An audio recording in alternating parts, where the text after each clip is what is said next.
Mérik Vieskosel, the founder of Czech drinks exporter Blue Touch Export, said that he expects to find more business opportunities at the 6th China International Import Expo. The 6th CIIE will be held in Shanghai from November 5th to 10th, and over 3,400 exhibitors from 154 countries, regions, and international organizations have registered to take part in the event.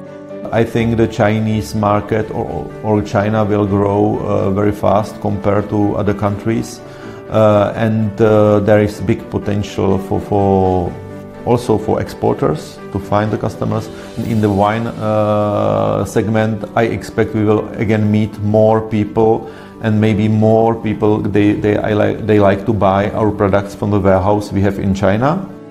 Vieskosel will soon travel to China to attend the Expo for the second time. While recalling his participation in the first CIIE in 2018, he called it a good occasion for foreign companies to showcase their products to China.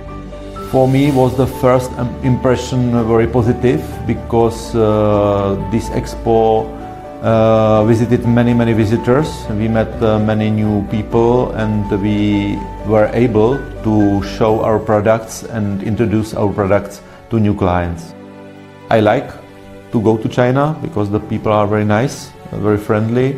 I like to do business with Chinese people because this is a country which is growing very fast compared to other countries in the world.